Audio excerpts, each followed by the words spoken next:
मैं क्षमा चाहता हूँ, मैं थोड़ा लेट हो गया, एक कार्यक्रम में था। तो हम लोग श्रीमद् भागवतम के सप्तम स्कंद अध्याय 5 से पाठ कर रहे हैं। बहुत महत्वपूर्ण श्लोक, श्रवणम कीर्तनम विष्णु। और प्रहलाद महाराज ने तो संक्षिप्त में बताया, क्योंकि सतयुग की बात है और लोगों का मेधा, लोगों की चेतना भी बड़ी उत्कृष्ट थी। लेकिन बाद में वेद व्यास ने सोचा कि कलयुग के लोग बड़े मूर्ख होंगे। अल्पायुषा सभ्या कलौस्मिन् युगे जनाः मंद सुमंद मतयो मंद भाग्य उपद्रुता। तो मंद भागी होंगे, मंद बुद्धि वाले होंगे, मंद क्रिया आलसी होंगे। और इसीलिए उन्होंने वेदों का संकलन किया, उन्होंने सारे वेदों को लिपिबद्ध किया। फिर वेदों को लिपिबद्ध किया, भागवत को भी लिपिबद्ध किया। लेकिन फिर शिला प्रभुपाद ने देखा कि आगे की जनरेशन और पतली है और क्या बोलेंगे, आध्यात्मिक रुझान नहीं रखने वाली है, उनको समझ में ये भी नहीं आएगा। तो फिर शिला प्रभुपाद ने परपट्स लिखे, तात्पर्य लिखे। तो ये जो परपट है, ये एक्चुअली प्रभुपाद की कृपा है कि वो हमको एक एक सिद्धांत विस्तार से समझा रहे हैं। अभी बड़े बड़े जो दार्शनिक हैं, वो भी इतना समझते नहीं है नवदा भक्ति वास्तव में होती क्या है। लेकिन हमने अभी चार चार अंग पढ़े, कैसे श्रवण करना चाहिए, कैसे कीर्तन करना चाहिए। कीर्तन में भी प्रभुपाद ने सिस्टमैटिकली बताया कि कैसे 10 नाम अपराध से हमको बचना चाहिए, और अपराध हो तो क्या क्या करना चाहिए। उसके बाद हमने देखा कि स्मरण कैसे होता है, श्रवण कीर्तन पक्का होगा तो स्मरण होगा। और फिर पाद सेवन का अर्थ प्रभुपाद ने स्पष्ट किया कि हमारे स्तर पर भक्तों की सेवा करना पाद सेवन है। अभी पांचवा अंग अर्चनम में हम लोग प्रवेश करने जा रहे हैं। तो ये अर्चनम बहुत महत्वपूर्ण है, क्योंकि पूरे दिन हमारी श्रवण और कीर्तन में रुचि नहीं होती है। दूसरी बात, अगर हमें बद्ध अवस्था में शुद्धता रखना है तो विग्रहों के प्रति आसक्ति बहुत आवश्यक है। इसलिए शिला प्रभुपाद ने हमें विग्रह सेवा दी। यद्यपि कई बार ये कॉमन क्वेश्चन आता है कि अगर कलयुग का युग धर्म ही संकीर्तन है तो मंदिर क्यों, फिर मंदिरों की स्थापना क्यों, विग्रहों की इतनी विस्तृत पूजा क्यों। क्योंकि हमारे मन को, इंद्रियों को संयमित करने के लिए एक एक्टिविटी चाहिए, एक एंगेजमेंट चाहिए। फॉर एग्जाम्पल, हम लोग सुबह उठते हैं, लेकिन जब मंगला आरती का टाइम होता है तो वो हमको एक रेगुलरिटी में बांध देता है कि आपको टाइम पे आना है, टाइम पे आपको अटेंड करना है। और उसके बंधन से बोलो या उसके नियम से बोलो, हम लोग टाइम पे उठते हैं। जैसे कई भक्तों का ये अनुभव होगा कि घर में उठने में बड़ी समस्या हो रही होगी, लेकिन जब मंदिर में मंगला आरती का एक नियम ले लिया तो फिर अब गिरते पड़ते आ ही जाते हैं। उसी तरह से जो पुजारी हैं, जो भगवान की सेवा करते हैं, एक रेगुलरिटी उनके जीवन में रहती है। मानो किसी पुजारी को रोज राजभोग आरती करनी है, या किसी पुजारी को रोज भगवान की सेवा करनी है, भोग लगाना है। और मान लो किसी का मूड नहीं है, तो भी वो उठ करके उसको करेगा, तो भी वो स्नान करके आएगा, तो भी वो जाएगा, तो भी वो सेवा करेगा। तो ये बहुत रेगुलरिटी और प्योरिटी जीवन में लाता है। उसी के साथ साथ ये जो अर्चना विधि है, वो धीरे धीरे भगवान से आसक्त करने में हमको मदद करती है। हम भगवान को नाम के रूप में उतना अप्रिशिएट नहीं कर पाते, लेकिन विग्रह होते हैं तो हाँ, उनको स्पर्श करना, उनकी आरती करना, उनको भोग लगाना, उनको वस्त्र पहनाना, इन सब चीजों में हमारी बड़ी रुचि धीरे धीरे जागृत हो जाती है। तो इस तरह से ये अर्चन विधि हमारे लिए बहुत महत्वपूर्ण है। हम लोग देखते हैं शिला प्रभुपाद ने किस तरह इस अर्चन विधि को समझाया है। अदिति माता जी पढ़िए।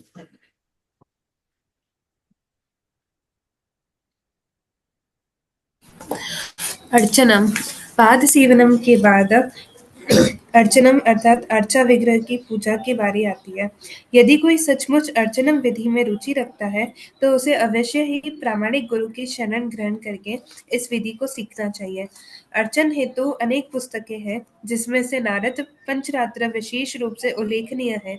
इस युग में अर्चन अर्थात विग्रह की पूजा हेतु पंचरात्र पद्धति की विशेष रूप से संस्तुति की जाती है। अर्चन की दो पद्धतियां हैं, भागवत पद्धति तथा पांचरात्रि की पद्धति। श्रीमद् भागवतम में पांचरात्रि की पूजा अर्चन की कोई संस्तुति नहीं है, क्योंकि इस कलयुग में अर्चा विग्रह पूजा के बिना भी केवल श्रवण कीर्तन स्मरण तथा पाद सेवन से सब कुछ पूरी तरह से संपन्न हो सकता है। यहाँ पर श्री दो चीजें बताई हैं, भागवत विधि, पंचरात्रि विधि। ये हमने पहले ही बहुत बार चर्चा की है। भागवत विधि मतलब श्रवण कीर्तन इसमें प्रधान है। और कलयुग के इष्ट देव कौन है? कलयुग के इष्ट देव हैं श्री चैतन्य महाप्रभु। कृष्ण वर्णम तुषा कृष्णम संग पांगास्त्र पार्षदम यज्ञ संकीर्तन प्राये यजंती सुमेधसः। तो ये चैतन्य महाप्रभु की यजंती यानी भक्ति अर्चना आराधना कैसे होती है? यज्ञ संकीर्तन प्राय, संकीर्तन से।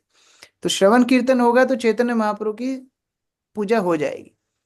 लेकिन दूसरी विधि है पंचरात्रि विधि। पंचरात्रि विधि में विग्रहों की आराधना लक्ष्मी नारायण के रूप में होती है। इसलिए जो मंदिर में राधा कृष्ण के विग्रह हैं, उनके विधि विधान से पंचरात्र विधि से पूजा होती है, जैसे मानो लक्ष्मी नारायण हो। वहां पर हम लोग वो भाव नहीं दिखा सकते कि अरे आज तो मेरे ठाकुर जी 6 बजे उठेंगे तो मैं 6 बजे उठाऊंगा, ऐसा नहीं होता है। कई लोग ऐसे बोलते हैं ना, वो ले टोकरी में ले लेके घूमते हैं, फिर जो टॉफी भी खिला देते हैं, डेयरी मिल्क भी खिला देते हैं, चॉकलेट शेक बना के पिला देते हैं। ऐसा नहीं होता। पंचरात्रि विधि मतलब प्रॉपर, जैसे लक्ष्मी नारायण की उपासना शास्त्र में दी है उसके अनुसार उनकी उपासना होती है। ओके, कौन पढ़ेंगे? अरविंद प्रभु पढ़िए। श्री रूप गोस्वामी का कथन है, श्री विष्णु श्रवणे परीक्षित भवद वयासकी कीर्तने प्रहलाद स्मरणे तदंग्रि भजने लक्ष्मी पृथु पूजने अक्रूरस्तु अभिनंदने कपिपतिर्दासे सख्य अर्जुन सर्वस्वत्वात्म निवेदने बलिर्भूत कृष्णाप्तिरेषां परम। परीक्षित महाराज ने केवल श्रवण से और श्रील शुकदेव गोस्वामी ने केवल कीर्तन से मोक्ष प्राप्त किया। प्रहलाद महाराज ने श्री भगवान के स्मरण से मोक्ष प्राप्त किया। भाग्य की देवी लक्ष्मी ने श्री भगवान के चरण कमलों की पूजा पाद सेवनम करके सिद्धि प्राप्त की। पृथु महाराज ने श्री भगवान के अर्चा विग्रह की पूजा अर्चनम करके मोक्ष प्राप्त किया। अक्रूर ने वंदना करके, हनुमान ने सेवा करके, अर्जुन ने श्री भगवान से मैत्री स्थापित करके तथा बलि महाराज ने श्री भगवान की सेवा में सर्वस्व अर्पित करके मोक्ष प्राप्त किया। इन सब महान भक्तों ने विशेष विधियों के द्वारा श्री भगवान की सेवा की, किंतु इन सब को मोक्ष मिला और ये भगवत धाम वापस जाने के भागी हुए। श्रीमद् भागवतम में इसकी व्याख्या की गई है। तो ये सारे जो नवदा भक्ति हैं अपने आप में परिपूर्ण है, और ये एग्जाम्पल्स आप याद रख सकते हो।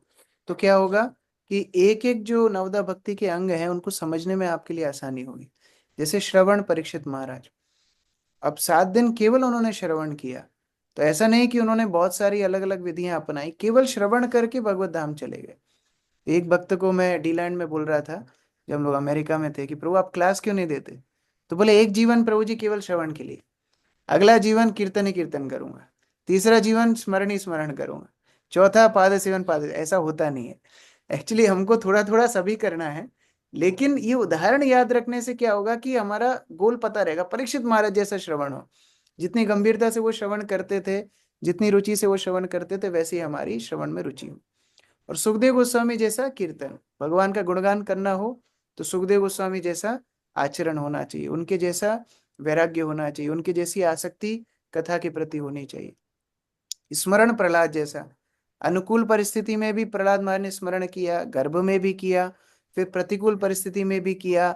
उसके बाद में जब वो राजा बन गए, भगवान नृसिंहदेव ने उनको पूरा साम्राज्य दे दिया, उसके बाद भी स्मरण किया।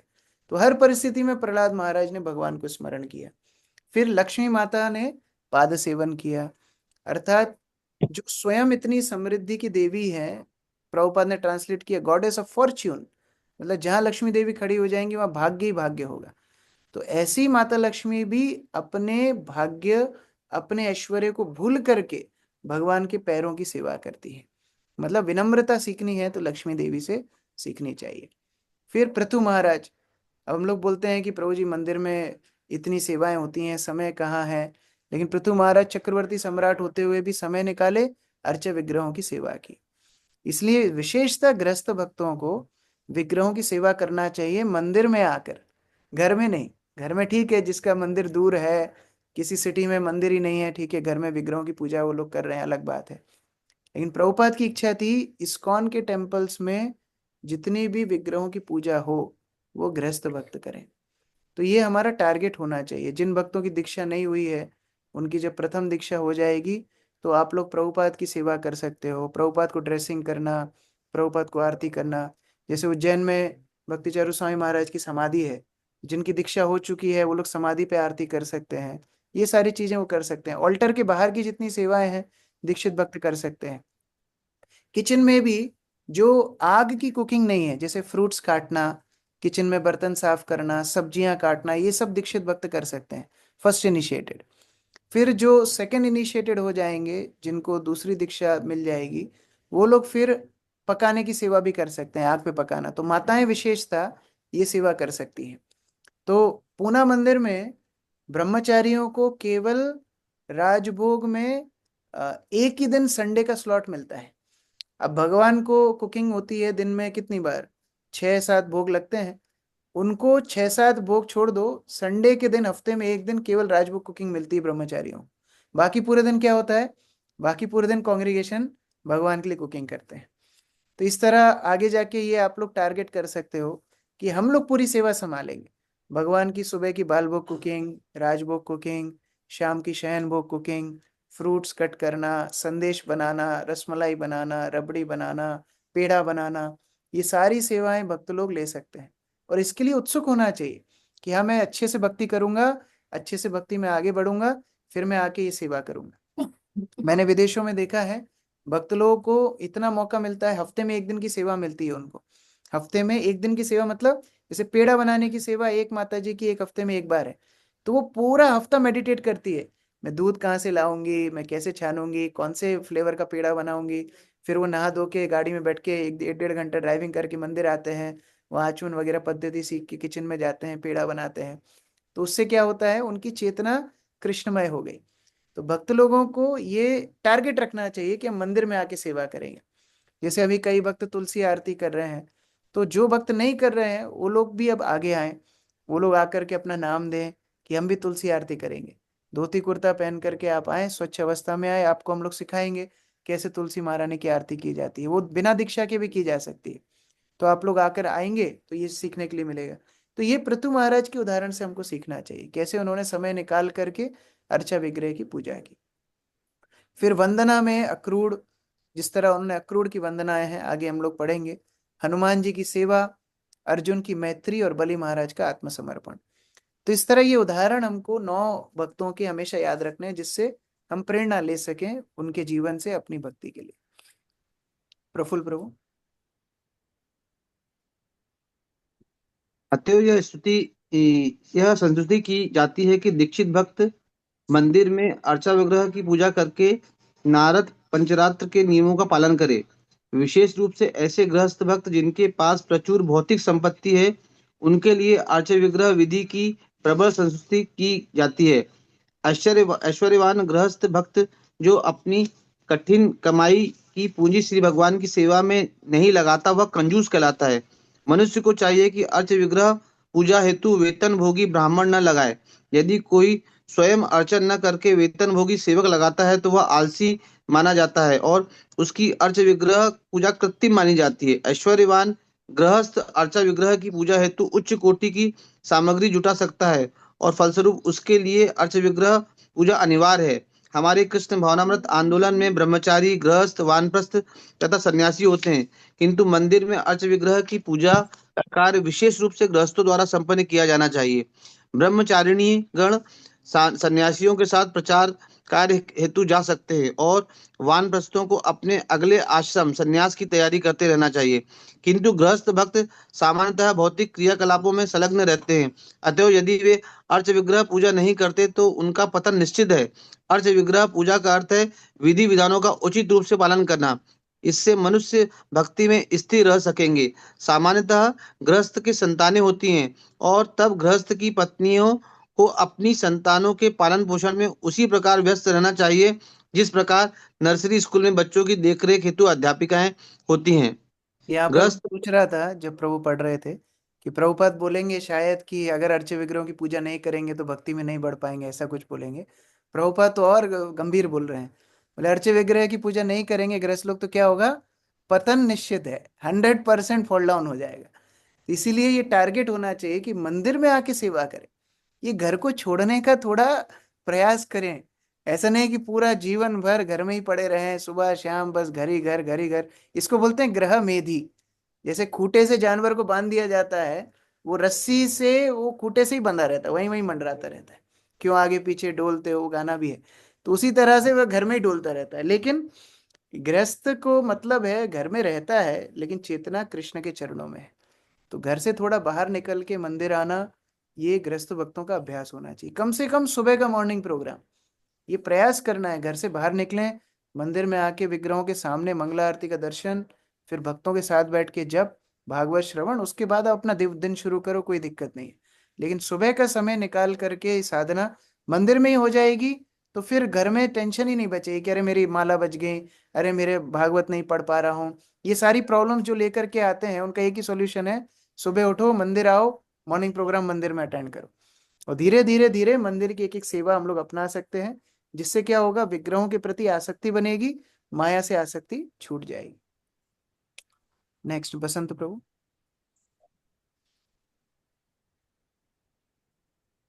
गृहस्थ गृहस्थ भक्तों चाहिए कि वे गुरु द्वारा दिए गए आदेशों तथा उपयुक्त व्यवस्थाओं द्वारा अर्चन विधि या अर्चा विग्रह पूजा करें। जो मनुष्य मंदिर में अर्चन नहीं कर सकते उनके लिए अग्नि पुराण का यह कथन है, यदि कोई गृहस्थ भक्त परिस्थितिवश अर्चन नहीं कर सकता तो उसे चाहिए कि कम से कम अर्चन होते देखे, और इस प्रकार वह भी सफलता प्राप्त कर सकता है। अर्चन का विशेष प्रयोजन अपने आप को शुद्ध तथा स्वच्छ रखना है। गृहस्थ भक्तों को स्वच्छता का आदर्श प्रस्तुत करना चाहिए। इधर हरे भी मैं कृष्ण। सोच रहा था प्रभुपाद शायद ये बोलेंगे कि जो भक्त मंदिर में अर्चन नहीं कर सकते वो घर में कर ले। प्रभुपाद वो भी नहीं बोल रहे हैं, प्रभुपाद बोल रहे हैं जो अर्चन नहीं कर सकते उनको अर्चन करते हुए देखना है, तो उनको ही मंदिर में आना है। शास्त्र में ऐसा बताया है कि जब पुजारी आरती करते हैं और आप उस आरती को देखते हो, तो जितना फल वो पुजारी को भगवान को स्पर्श करके आरती करके मिलता है, उतना ही फल देखने वाले को भी मिलता है, उसमें कोई पृथकता नहीं है। वास्तव में पुजारी खड़े हुए सारे भक्तों का प्रतिनिधित्व वहां पर कर रहा है, वो अकेला भक्ति नहीं कर रहा है, वो सारे भक्तों का भाव भगवान को अर्पित कर रहा है। तो इसलिए जो नहीं कर सकते हैं अभी परिस्थिति वश, या जिनकी दीक्षाएं नहीं हुई है, वो लोग बाहर खड़े होकर के वो अर्चन को देखना चाहिए, उससे भी उतना ही फल मिलता है। जगदानंद प्रभु पढ़िए।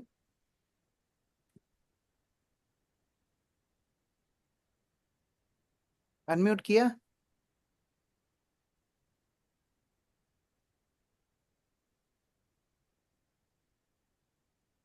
हरे कृष्णा। हाँ। अर्चन को श्रवण तथा कीर्तन के साथ साथ करते रहना चाहिए। अतः प्रत्येक मंत्र के पूर्व नमः शब्द आता है। सभी मंत्रों में विशिष्ट शक्तियां होती है जिनका लाभ गृहस्थ भक्तों को उठाना चाहिए। ऐसे अनेक मंत्र हैं जिनके पूर्व नमः शब्द आता है, किंतु यदि कोई श्री भगवान के पवित्र नाम का उच्चारण करता है तो वह नमः के कई बार उच्चारण करने का फल पाता है। श्री भगवान के पवित्र नमोच्चारण से भगवत प्रेम के पद तक पहुंचा जा सकता है। इस पर कोई यह प्रश्न कर सकता है तो फिर दीक्षित होने की क्या आवश्यकता है? इसका उत्तर यही है कि यद्यपि पवित्र नामोच्चारण से आध्यात्मिक जीवन में प्रगति होती है जिससे भगवत प्रेम का पद प्राप्त किया जा सकता है, किंतु भौतिक शरीर होने से मनुष्य कभी भी कलमशस्त्र हो सकता है। फलस्वरूप अर्चन विधि पर विशेष बल दिया जाता है। अतः मनुष्य को चाहिए कि भगवत विधि तथा पश्चात की विधि इन दोनों का ही लाभ उठाए। तो दोनों महत्वपूर्ण है। यद्यपि भगवत नाम सक्षम है जीव को कृष्ण प्रेम देने के लिए, लेकिन बद्ध अवस्था में भौतिक शरीर की इंद्रियां इतनी अदांत हैं कि व्यक्ति को अशुद्ध क्रियाएं करवाती हैं। अगर पंचरात्रि विधि रहेगी, स्वच्छ शरीर, नहा धो करके सुबह सतोगुण के समय मंदिर आएंगे, भगवान की मंगला आरती में भाग लेंगे, तुलसी में जल देंगे, प्रदक्षिणा करेंगे, वैष्णव के साथ बैठेंगे, गुरु पूजा में श्रील प्रभुपाद को फूल चढ़ाएंगे, तो इस पंचरात्रि विधि से हमारी इंद्रियां शुद्ध हो जाएंगी। और शुद्ध इंद्रियों से मन शुद्ध होगा, मन शुद्ध होगा तो नाम उच्चारण और गंभीरता से हम कर पाएंगे। तो ये सहायक विधि है, it's like a supplement to holy name. तो उस तरह से ये अर्चन विधि बहुत महत्वपूर्ण है। रेखा माता जी।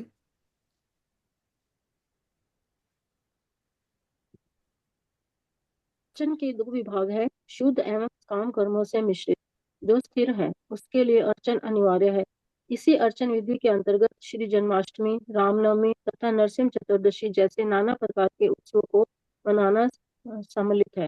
दूसरे शब्दों में गृहस्थ के लिए इन उत्सवों को मनाना आवश्यक है। प्रभुपाद अब हम गृहस्थों के पीछे ही पड़ गए अभी। प्रभुपाद बोल रहे जितने भी महोत्सव बनेंगे वो भी किसको मनाना है? गृहस्थों को ही बनाना है। अभी राधे श्याम प्रभु आए थे तो उनके साथ में आखिरी दिन हम लोग चर्चा कर रहे थे। कई हमारी समस्याएं, चुनौतियां हम उनको बता रहे थे कि हम लोग क्या क्या चुनौतियां मंदिर में फेस कर रहे हैं। तो उन्होंने बोला इसका एक सिंपल समाधान है, गृहस्थों को सारी जिम्मेदारियां देना शुरू करो, ब्रह्मचारियों को प्रचार के लिए मुक्त करो, सारी की सारी जिम्मेदारियां गृहस्थों को देना शुरू करो। जैसे जन्माष्टमी का आयोजन है, क्यों हम लोग ब्रह्मचारियों को अलग अलग जिम्मेदारियां देते हैं? वो प्रचार के लिए फ्री रहना चाहिए। गृहस्थ भक्त ऑलरेडी अपने घर को मैनेज कर रहे हैं, व्यापार को मैनेज कर रहे हैं, जॉब में मैनेजमेंट सीख रहे हैं, तो वही टेक्निक्स वो लोग मंदिर में लगा सकते हैं। रामनवमी है, नरसिंह चतुर्दशी, सारे महोत्सवों में उनको आगे बढ़ना चाहिए। तो अभी हम लोग कल स्काई में चर्चा भी कर रहे थे, मैं थोड़ा आप लोगों को दिखा भी देता हूँ कि हम लोग अलग अलग अब कमिटीज बनाने वाले हैं। जैसे कि यहाँ पर कुछ कमिटीज है, Tulsi Aarti, Sunday feast, temple hall, prasadam serving, calling, birthday celebration, book distribution, poster, Sunday school outreach, website, Nitya Seva, elite, music class, courses, morning japa, evening class, MD care. ये सब कमिटीज में आपके पास हम लोग एक फॉर्म भेजेंगे, तो आपको वो फॉर्म भरना है और आपकी पसंद के अनुसार हम लोग आपको उस कमिटी में जोड़ देंगे। फिर आप लोगों को ही आप में से एक नेता बनाना है अपना, उस कमेटी का इंचार्ज। फिर उसी को जिम्मेदारी लेनी है उस सेवा को संभालने के लिए। अभी ब्रह्मचारियों को मुक्त करो, आप लोग संभालो। तो इसमें क्या होगा, आपका एक मंदिर से रिलेशन होगा कि ये मेरा मंदिर है, और उस माध्यम से भगवान के प्रति आसक्ति होगी। तो अभी तक भी सेवा सब भक्त कर ही रहे हैं, ऐसा नहीं है सेवा नहीं कर रहे हैं, लेकिन वो वेट करते हैं, अरे प्रभु जी ने इतना ही बताया तो मैं इतना ही करूंगा। अभी वो बताएगा कोई नहीं। अभी आपको सोचना है कि सेवा के लिए क्या क्या उपयुक्त है, आपको सोचना है कि सेवा में क्या क्या जरूरी है, और वो चीज फिर आप भक्तों से मदद ले सकते हो। तो ये चीज अभी हम लोगों को धीरे धीरे शुरू करनी है। तो आने वाले एक महीने के अंदर आप ये ट्रांजिशन देखोगे कि अलग अलग भक्त लोग फिर अलग अलग सेवाओं के इंचार्ज के रूप में सेवा करेंगे। एक्चुअली इंचार्ज तो भगवान ही है, हम इंचार्ज नहीं है, हम डिस्चार्ज हैं। तो फिर भी पॉइंट ऑफ कांटेक्ट, कि वो सेवा के लिए पॉइंट ऑफ कांटेक्ट कौन है। ओके, स्वाति माता जी पढ़िए। अब हम अर्चन में होने वाले अपराधों की विवेचना करेंगे। यह अपराध है, पहला, जूते पहनकर या पालकी में चढ़कर मंदिर के अंदर जाना। दूसरा, मान्य उत्सवों को ना मानना। तीसरा, अर्च विग्रहों को नमस्कार करने से कतराना। चौथा, भोजन ग्रहण करने के पश्चात हाथ धोए बिना अशुद्ध अवस्था में ही अच्छा, प्रार्थना करना। ये एक एक करके मैं ही पढ़ता हूँ, क्योंकि एक एक मुझे समझाना पड़ेगा, बीच बीच में रोकना पड़ेगा। तो सबसे पहले, जूता और पालकी से मंदिर में नहीं जाना चाहिए। एक्चुअली प्रयोजन ये है कि अपना अहंकार छोड़ के जाना चाहिए। कोई पालकी में बैठ के आ रहा है मतलब क्या है, वो बड़ा अहंकारी व्यक्ति है, तो अहंकार छोड़ के मंदिर में आना चाहिए, जूते के साथ अपना अहंकार भी उतारना चाहिए। फिर मान्य उत्सवों को ना मानने का मतलब क्या है, मंदिर के कार्यक्रम चल रहे हैं, हम लोग बाहर डोल रहे हैं, तो इसका मतलब क्या है, ये भी अवहेलना है, ये भी अपराध है। अगर मंदिर का कोई महोत्सव चल रहा है, कोई क्रिया चल रही है, तो उसमें भाग लेना चाहिए। भगवान को प्रणाम करने में कतराना, बार बार दंडवत कौन करे, नहीं, ये दंडवत करना हमारा सौभाग्य है, तो भगवान को प्रणाम करना चाहिए। शुद्ध अवस्था में मंदिर में जाना चाहिए, झूठे हाथ झूठे मुंह नहीं जाना चाहिए। एक हाथ से नमस्कार करना, कई लोग करते हैं ना ऐसे सलाम ठोकते हैं, तो इस तरह नहीं करना चाहिए, दोनों हाथ से नमस्कार करना चाहिए। फिर भगवान की प्रदक्षिणा जब हम करते हैं और भगवान के सामने आते हैं तो एक बार उधर चक्कर लगा के फिर आगे बढ़ते हैं, क्योंकि एकदम सामने से क्रॉस करना भी एक अपमान का सूचक होता है। कोई बहुत बड़ा व्यक्ति बैठा है, हम सामने से निकल गए, तो ऐसा नहीं, तो एक बार हम लोग घूमते, तुलसी प्रदक्षिणा में भी आपने देखा होगा, प्रभुपाद के सामने से हम नहीं निकलते, एक बार थोड़ा घूम करके निकलते हैं, तो ये सम्मान का सूचक है। फिर भगवान के सामने, वैष्णव के सामने एकदम पैर फैला के नहीं बैठना चाहिए। अभी किसी के पैर एकदम बैठे बैठे आलती पालती मार के बहुत दुख रहे हैं, तो वो खड़ा हो सकता है, एक चक्कर लगा करके आकर के फिर बैठ सकता है, लेकिन वहां पैर पसार के नहीं बैठना चाहिए। बार बार अपने पैरों को, टखनों को अपने हाथ से स्पर्श नहीं करना चाहिए, अशुद्ध हो जाते हैं। लेट नहीं जाना चाहिए, नींद आ रही वहीं पर सो गए, ऐसा नहीं करना चाहिए। भगवान के सामने भोजन नहीं करना चाहिए, थोड़े आड़ में जा करके प्रसाद ले सकते हैं। झूठ नहीं बोलना चाहिए भगवान के सामने मंदिर में। भगवान के सामने किसी को तेज बात नहीं करना चाहिए।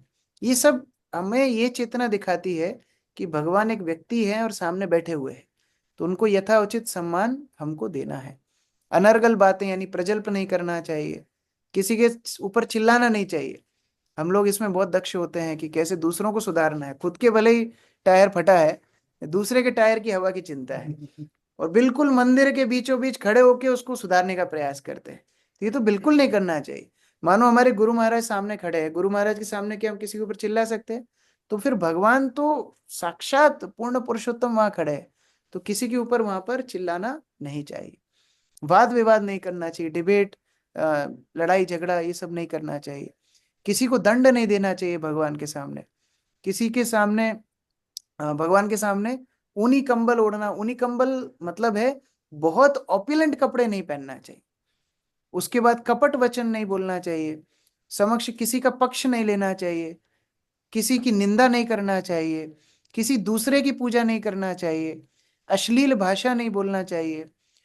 अपने जब भी कोई पेट में गड़बड़ वगैरह है, आपको हल्का होना है, बाहर जाके हल्का होके आओ, मंदिर में नहीं करना चाहिए।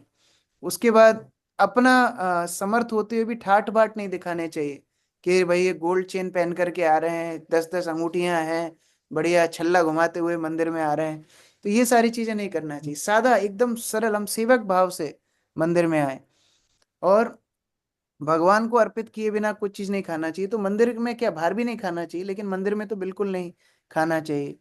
उसके बाद मंदिर जब आए तो भगवान के लिए कुछ ना कुछ अर्पित करने के लिए लेके आना चाहिए। अब ठीक है, कई वक्त रोज आते हैं तो ठीक है, कम से कम मानसिक भावना ये होनी चाहिए कि हम भगवान की सेवा के लिए आ रहे हैं। लेकिन जो हफ्ते में एक बार आते हैं, कुछ ना कुछ एक फल या कुछ 5 रुपए 10 रुपए भगवान के सामने चढ़ाना, ये वैदिक संस्कृति है। पहले आपने देखा होगा, वो आरती की प्लेट लेकर के जाते थे तो सब बूढ़े बुजुर्ग कुछ ना कुछ 5-10 रुपए उसमें डालते थे। ये एक भावना है कि हम मंदिर आए तो हम कुछ ना कुछ अर्पित करके जाएं।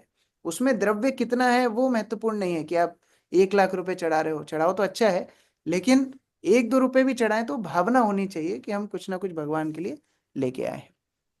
उसके बाद भगवान को किसी प्रकार का अपवित्र पदार्थ घर में छूट गया, बच गया, झूठा, ये सब ला करके मंदिर में नहीं देना चाहिए। ये तो गाय को भी नहीं डालना चाहिए, कई लोग झूठा भोजन गाय को डाल देते हैं, नहीं। आप दूसरे पशु पक्षियों को खिला सकते हो, लेकिन गाय पूजनीय है, उसी तरह भगवान भी पूजनीय है, वैष्णव भी पूजनीय है। भगवान को पीट करके नहीं बैठना चाहिए, भगवान के समक्ष किसी और को नमस्कार नहीं करना चाहिए, यहाँ तक कि गुरु को भी नमस्कार नहीं करना चाहिए, ऐसा बताया है। लेकिन फिर भी हम लोग भावनात्मक वश गुरु को नमस्कार करते हैं, लेकिन कम से कम जो बाकी वैष्णव है तो बाहर जाके आप प्रणाम करो, मंदिर में मत करो। उसके बाद जब भी गुरु को या भगवान को नमस्कार किया जाता है तो उनके लिए प्रणाम मंत्र बोलना भी अनिवार्य है, इससे प्रणाम पूरा होता है। जैसे गुरु को हम प्रणाम कर रहे हैं तो गुरु का प्रणाम मंत्र, प्रभुपाद को प्रणाम कर रहे हैं तो प्रभुपाद का प्रणाम मंत्र, और उच्चारण करके बोलना चाहिए, ऐसे मन में नहीं, उच्चारण करना चाहिए। ऐसे ही भगवान को जब प्रणाम करते हैं तो जिस विग्रह को प्रणाम करते हैं उस विग्रह का प्रणाम मंत्र बोलना चाहिए। अगर नहीं याद है तो हरे कृष्ण महामंत्र बोल सकते हैं। फिर स्वयं की प्रशंसा विग्रहों के सामने नहीं करना चाहिए। और अंतिम, भगवान की निंदा या देवी देवताओं की निंदा भगवान के सामने नहीं करना चाहिए। तो ये 32 अपराध हैं, ये प्रभुपाद भक्ति रसामृत सिंधु से बता रहे हैं। इसके आगे भी और अपराध हैं, हम लोग कल चर्चा करेंगे। हरे कृष्ण। जगत गुरु श्रील प्रभुपाद की जय। ग्रंथराज श्रीमद् भागवतम की जय। किसी का कोई प्रश्न है? यस, बसंत प्रभु। हरे कृष्णा प्रभु। प्रभु जी धन्यवाद, प्रणाम। थैंक यू सो मच प्रभु जी फॉर दिस वंडरफुल क्लास। प्रभु जी एक्चुअली मैं पहले निराकारवादी बन गया था, तो मेरा अर्चा विग्रह से उस तरह का कनेक्शन नहीं अभी तक स्टेब्लिश हो पाया है। तो मैं इस चीज को महसूस भी करता हूँ, लेकिन कैसे इस चीज को हम अपने अंदर लाए और अर्चन और ये सब करें। हरे कृष्ण। देखिए, ये आसक्ति वैष्णवों की संगति से आती है।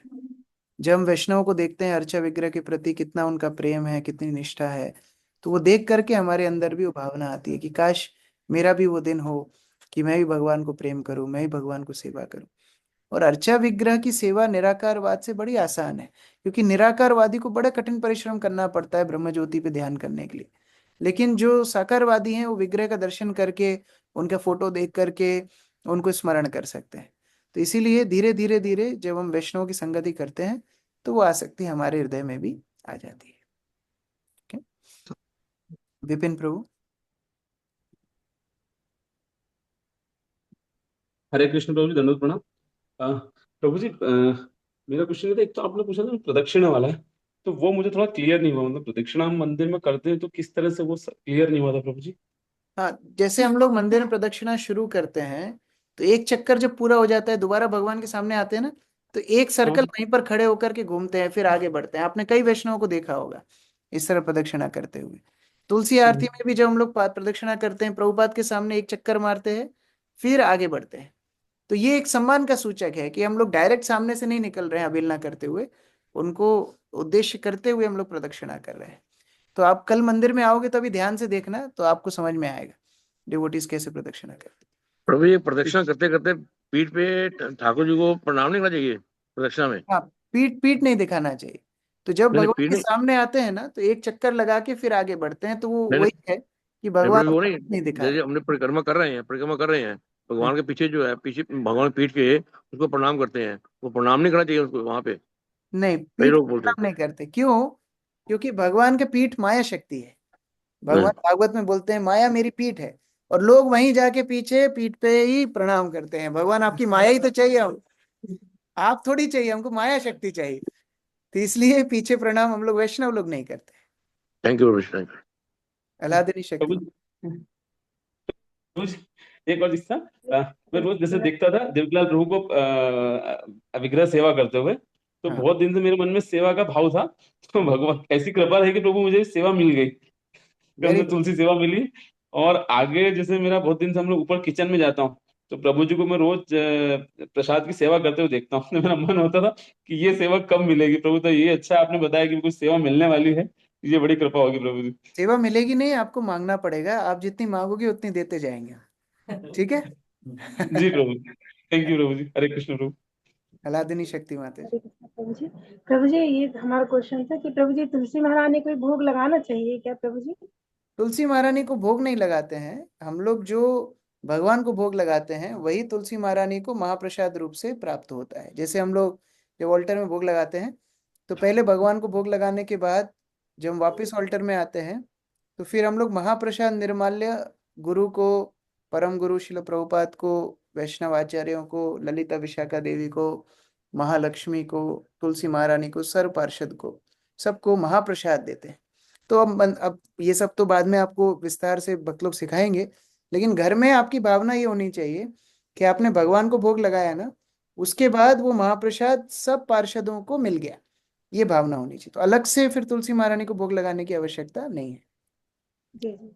प्रभु जी, हम ये कह रहे थे हमको इसमें ऐड कर लीजिएगा, जैसे कुछ मैसेज वगैरह रहता है तो हमको पता चल जाया करेगा ग्रुप ओके, में प्रभु जी। आपका नंबर आप चैट बॉक्स में डालिए, हम लोग ऐड कर लेंगे। ओके प्रभु जी। मानसी राधा माता जी। हरे कृष्णा प्रभु जी, दंडवत प्रणाम। प्रभु जी कोई प्रश्न नहीं है, बस संडे की क्लास भी सुनी थी, बहुत भाव विभोर हो गई थी। और आज भी मतलब आप इतना एक एक शब्द बहुत अच्छे से समझाते, बहुत अच्छा लगता है प्रभु जी हमको। तो बस कभी कभी सामने से नहीं सुन पाते हैं, पर हाँ सुनते जरूर है सब। हर खास बहुत आप अच्छा रखते, बस ऐसे ही समझाते रहे। Thank you Hare ma'am. अभी तो आप दीक्षित हैं, बीच बीच में आप अपराजिता माता जी को बोल सकते हैं, आप डीटी किचन में कुछ हेल्प भी करवा सकती हैं। आते हैं ना प्रभु जी, हमारे है। हाँ, आप तो जाते हैं ना वीक में हाँ, ऑलरेडी। अरे मेरा वेरी गुड। और तुलसी आरती भी हो गई, 3 बार हो गई प्रभु जी। Very nice. हाँ, हरे ये कृष्ण। से मिलते रहे, सेवा करते रहे। ठीक है प्रभु जी, दंडवत। हरे कृष्ण। यस, कृष्ण दयाल प्रभु। हरे कृष्णा। यस, मनीषा माता जी। तो मुझे ये पूछना था, जैसे आपने जो प्रदक्षिणा का बताया, तो जैसे अल्टर 3 अल्टर हैं जैसे, तो फिर तीनों में घूमना है क्या सामने, या सिर्फ जस्ट मेन साइड? एक ही बार कर सकते हैं, नहीं तो घूमते रहे चक्री बन जाएंगे। एक ही बार घूमना काफी है। वो एक एक फीलिंग है, ऐसा नहीं है कि कोई हम लोग जटिल स्मार्त क्रियाओं में फंस रहे हैं, लेकिन वो एक फीलिंग है कि हम डायरेक्ट भगवान के सामने नहीं निकल रहे हैं, उनको सम्मान करते हुए निकल रहे हैं। वो एक भावना है।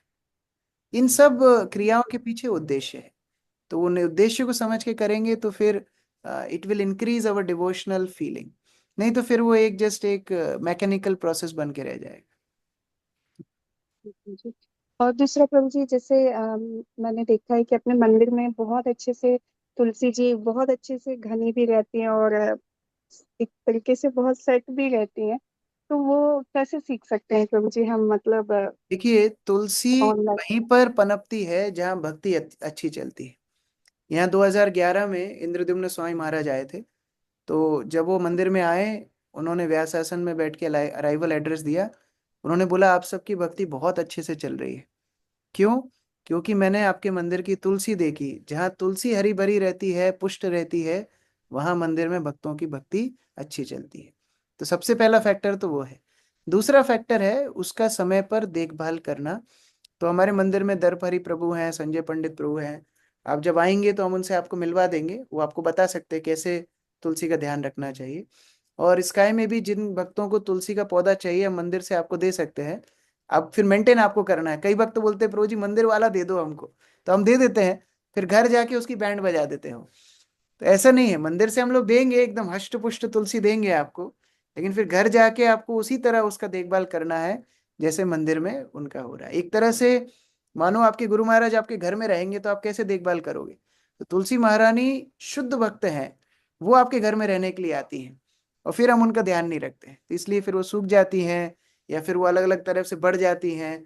तो उस तरह नहीं, उनका मंजरी टाइम टाइम पर काटना, उनको शेप में रखना, उनका कैसे ध्यान रखना, फिर मंदिर आप लोग आएंगे तो हम लोग बता देंगे, वो भक्त लोग आपको गाइड कर सकते हैं। ठीक है। जी, जी, जी। और प्रभु जी, एक लास्ट ये कि आपकी क्लास की जो रिकॉर्डिंग है ना, सेम डे नहीं मिलती है प्रभु जी, तो मतलब सेम डे क्यों नहीं मिलती है, जैसे और क्लासेस की मिल जाती है? ठीक है, तो मैं प्रयास करता हूँ। ओके। फिर क्या होता है ना प्रभु जी, मैं भूल जाती हूँ कि ये इतनी इंपॉर्टेंट क्लास थी, ये मुझे बार बार सुननी, अब वो बाद में आती है ना, तो फिर मैं भूल जाती कि कौन से डे की क्लास सुननी थी। तो ओके, ठीक है। Hare Krishna. Thank you sir. Shri Prabhupada की जय, समवेत भक्त वृंद की जय।